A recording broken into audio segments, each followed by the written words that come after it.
my one of my close friends, his experience is he was sitting down, and each individual from extortion was like dressed in white and would sit down and put their hand on his shoulder and say, "Hey man, it's okay. Like, I'm good. Like, you can let me go now." But he had the conversation with that person, and he would look at him and go, "Yeah, okay." And then that guy would go, and then another guy from extortion would sit down dressed in white and say, "Hey man, I'm good.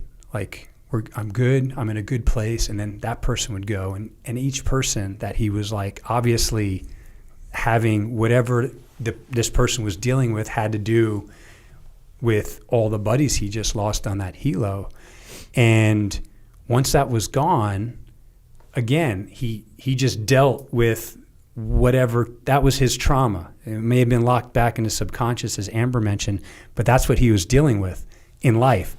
And once he faced them and talked to them, and they talked to him and they told him it was okay, he's okay. Like, he's not bad anymore. Like, he let that shit go. And we hear these stories like over and over and over again, and it's it's they're all different, but they're all the same. And I think that's what's pretty remarkable about it.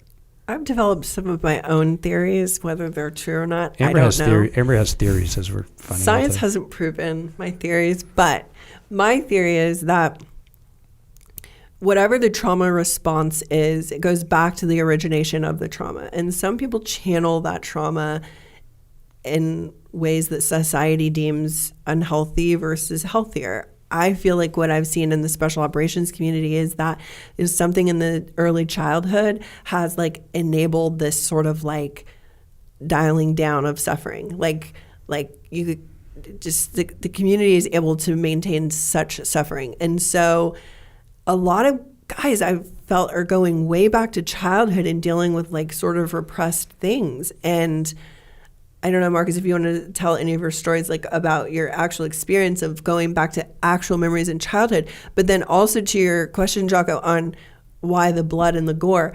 I also feel like when you're in the face of evil, that sort of can stick to you.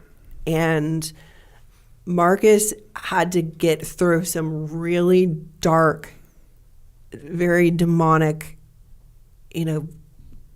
heaviness to come out on the other side. And he's been back to do Ibogaine since. He's like basically does this annual protocol reset. Or like every year and a half. Like yeah. That, yeah. And so if he started in the basement of his soul, every year he gets a floor higher. And the last time he did Ibogaine, which would be their fourth time, he described it as blissful. So yeah, so it wasn't painful, it wasn't tough, it wasn't angry. I didn't feel like I was like, fighting demons. You hear a lot of guys, I mean, they talk about literally like fighting demons. It was none of that. It was just kind of like peaceful and surreal and not tough. And what it told me is like, I'm good. Like, I think I've scrubbed whatever I needed to scrub. You scrub the darkness. Now yeah, you're just you kind of just got rid maintenance. of any of the garbage that I think was, affecting me. And so, I mean, I'm light now. Like, I don't have nightmares anymore. And I think that was like a lot of the blood and gore, or like, you'd go to try to pull the trigger and like the magazine would fall out, or like the barrel would melt, like just all the dumb stuff. Like I don't have those visions anymore.